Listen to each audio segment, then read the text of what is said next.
はい、セリカさんです。今回は MGSD フリーダムガンダムを制作していきます。このクリアカラーガンプラの気になる点を初心者でもできる簡単修正方法を解説しながら作ります。MGSD のクリアカラーガンプラはこれが初なので、このガンプラが気になっていた方は見た目の確認だけでもしていってください。それでは作業をしていきましょう。まずはランナーについているパーツを確認していきます。MG らしく外装パーツと内部フレームに分かれていて、外装がクリアパーツで構成されています。クリアパーツは色付きですが、ちゃんと透き通っているので綺麗な見た目となっています。新しい技術のリフレクションカットが施されたパーツもちゃんとついてきます。これは一般販売されているフリーダムにも付属しているのですが、たまにクリアカラーだと特殊なパーツが付属していない時があるので、しっかり付属しててよかったです。内部フレームはメタリック風のブラックとシルバーのパーツとなっています。ブラックのパーツは関節や胴体などほとんどの内部フレームに使われているものとなっています。シルバーのパーツはダクトなどワンポイントで使われているパーツです。このパーツはメタリック風のような見た目でなく、しっかり塗装された見た目となっています。これも新しい技術らしいので、これからはこういったパーツが増えていくのかもしれませんね。あとはマーキングシールが付属しています。クリアカラーの特別仕様とか書かれてないので、一般販売品と同じものだと思います。それでは次に仮組みをしていきます。 MGSD のガンプラは初めてなので、先に内部フレームだけ組み立ててみます。一般販売品のフリーダムを持っていないので比較はできないのですが、もしかしたらクリアカラーの特別仕様になってるかもしれないので、一応やっておきました。内部フレームだけだとこのような見た目になります。もし一般販売品との違いに気がついたらコメント欄で教えてください。それにしても SD と名前がついているガンプラで内部フレームがあるのはすごく不思議な感じがします。内部フレームが確認できたら外装パーツを組み込んでいきます。内部フレームに取り付けていくだけなので特に難しいことはないです。むしろ小さいパーツが少ないので非常に作業しやすかったです。外装パーツを取り付けたらこのような見た目になります。 MG らしく色分けはほとんどされているので、素組みでも十分な見た目となっています。内部フレームにはめ込むパーツが多いので、ダボ穴やピンなどは少なめな印象を受けました。それでもあることには変わりないので、気になる人は出てくると思います。 MG と HG のフリーダムと比較してサイズ感や形状の違いを簡単に確認してみましょう。絶対にやるであろうハイマットフルバーストの状態で見ていきます。高さは HG フリーダムと大体同じぐらいでした。 SD の見た目になったので小さい感じがありましたが、実際はそこまで小さくはなかったようです。逆に言えばこの大きさに MG の技術が詰め込まれていると考えたらすごいことですね。バックパックのデザインも同じフリーダムとはいえ、それぞれ形状が違っています。個人的には MGSD の羽が一番尖っている印象があって好きですね。どのグレードのバックパックが好みかよかったらコメント欄で教えてください。星のレールガンなのですが HG、MG フリーダムから改良された点があるのでここで紹介します。 MGSD のフリーダムだとレールガンの方針部とストック部が歯車で噛み合うようになっています。これのおかげで連動して動くようになっているので、よりレールガンを展開している雰囲気が出ています。 HG、MG のレールガンは方針部とストック部を個別に手動で展開させる仕組みでした。別にプラモなのでこれでも全く問題ありませんでしたが、こんな細かいところにはギミックを取り入れてくれたことに驚きました。プラモ作っているとこのような新しいギミックなどが見つかるのも楽しい点ですね。ここからはクリアカラーならではの気になった点を紹介しつつ修正していきます。まずはシールドの銃口を入れる穴の部分についてです。見てもらうとわかるのですが、レッドのパーツの取り付け部分が見えてしまっています。クリアパーツなのでしょうがないですが、ここは簡単に修正できそうなのでやっていきます。やり方ですが、パーツの気になっている部分を切り落とすだけです。切り落とす場所はちょうど段差になっている線があるので、そこを目安に切ります。ニッパーで切るだけなので簡単ですが、切れ味の悪いニッパーでやると割れるかもしれないので、なるべくいいニッパーを使ってください。パーツの取り付けですが、もう1箇所取り付け用の穴があるので、それで固定します。こっちは小さくて目立ちにくい場所にあるので、そこまで気にならないです。あとは普通に組み立てればさっきの目立っていた部分はなくなります。もちろん気にならなければこの作業は必要ないので参考程度に見てください。ついでですが、小さい取り付け穴を切り落とした場合の取り付け方法も解説します。といってもこの場合は接着剤で取り付けるだけなので、これも特に難しいことはしないです。接着剤はプラスチック用なら何でもいいですが、自分は100均で買ったゼリー状の瞬間接着剤を使っています。これを垂れない程度にパーツに塗っておきます。あとはシールドに貼り付けるだけです。撮影し忘れたのですが、貼り付け位置は溝になっているので位置ずれしにくい構造になっています。なのでその溝にパーツを入れれば簡単に位置ずれしないで固定することができます。接着剤で固定するので初心者の方だと抵抗があるかもしれないですが、簡単なので気になったらチャレンジしてみてください。次にバックパックの根元部分ですが、このリフレクションカットのパーツが全て見えてしまっています。全体が見えてキラキラしててこれはこれでいいのですが、パーツの隙間から見えるような感じにしたいのでこれも修正します。また内部フレームがブラックなのでブルーのクリアパーツが少し暗い見た目になっています。これはパーツ裏側をシルバー塗料で塗るだけの修正をしました。今回はブライトシルバーを使いましたが、それぞれお好みのシルバーで問題ありません。ギラギラしたシルバーを使うとリフレクションカットのパーツが目立たないかもしれないと思ったので落ち着いたシルバーを使いました。パーツ裏側なので筆ムラとかは気にしないでいいですが、薄いところがある場合は重ね塗りをした方がいいです。ある程度組み立てた状態で比較してみましょう。シルバーを塗装することでブルーのクリアパーツの暗い感じがなくなり、リフレクションカットのパーツも隙間から見えるようになりました。今回は全部塗装しましたが、リフレクションカットのパーツが見えるところだけ塗装しないなど、塗装箇所を調整すれば自分好みの見た目にすることができます。バックパックと同じような流れですが、口元のレッドパーツが濃く透けてて微妙な見た目になっています。 SD になったことで顔が大きくなり、そのせいで余計目立ってしまったようです。これもさっきと同様にシルバー塗料でパーツの裏側を塗装します。小さいパーツですが意外と複雑な形状をしているので、筆で塗装した方が綺麗にできると思います。塗装したパーツを取り付けてみますが、透けなくなったので青ひげみたいな感じはなくなりました。 HG、MG サイズのクリアカラーでも同じようなことがありましたが、顔が小さいのでそこまで気にしてなかったです。ただ今回は顔が大きいので気になって修正しました。ここからはクリアカラー特有の問題ではないのですが、シルバーのパーツが気になったので修正しました。シルバーのパーツは2種類あって、メッキのような質感のパーツと普通のメタリックシルバーのようなパーツがあります。どちらも外から見えるような位置にあるパーツなので、どうせなら全部メッキのような見た目にしたかったので塗装していきました。パーツの量や複雑な形状のものが少なかったので、ガンダムマーカーのメッキシルバーで簡単に塗装しました。未塗装のパーツと比較してみますが、だいぶ見た目が変わりました。ライトとかすごく反射するようになるので、それが苦手な人はやらない方が無難です。このガンダムマーカーは高めですが、その分いい道具だし他のプラモでも使えるので1本あると便利です。最後にこのガンプラの接続部は鍵穴みたいな構造になっている箇所があります。この形状なら接続部が外れにくいけど逆に分解しにくくもなっています。素組みならこれでもいいですが、今後のことも考えて修正しておきます。修正はピンの部分を切るだけです。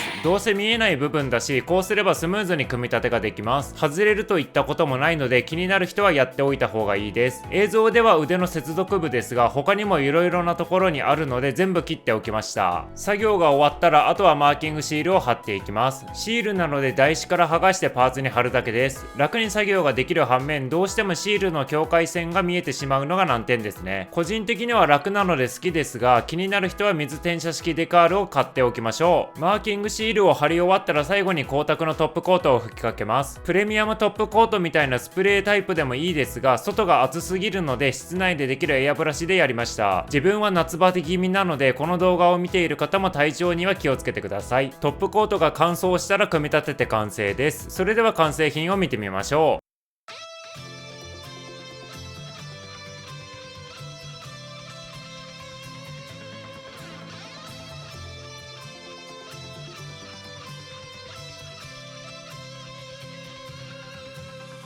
今回は細かいところだけをいじったので、仮組みから大きな変化はありませんでした。もともと色分けとかはしっかりされているので、よほど気になるところ以外は手を加える必要はなさそうです。塗装したバックパックのパーツは多少の違和感はありますが、仮組みの時よりは明るくなったのでブルーの色が見えやすくなったと思います。加工したシールドのパーツは問題なく取り付けできています。ただポージングさせる時に指とかにぶつかって取れるかもしれないので、少し気を使うようになりました。関節の可動域も良好なので SD ながら色々なポーズを取らせることができました。バラエーナや腰のレールガンもそれぞれ単体で展開できるので好みのポーズにさせやすいです。ポージングを楽しむにはアクションベースのような台座は必須ですが、このガンプラには付属してこなかったのは少し残念ですね。ブラックライトを当てるとホワイトのパーツだけ発光してくれます。一応違う波長のブラックライトを照射して確認してみたのですが、ほとんど同じような見た目で明るさが少し違う程度でした。手持ちのブラックライトによるので参考程度にしてください。ここまで見てくれてありがとうございました。最後にハイマットフルバーストの状態を確認してこの動画を終わりにします。このチャンネルではクリアカラーガンプラをメインに色々な実験をしながら動画を投稿しています。チャンネル登録前に他の動画も見ていただけるとプラモ作りの幅が広がります。それでは次の動画でまたお会いしましょう。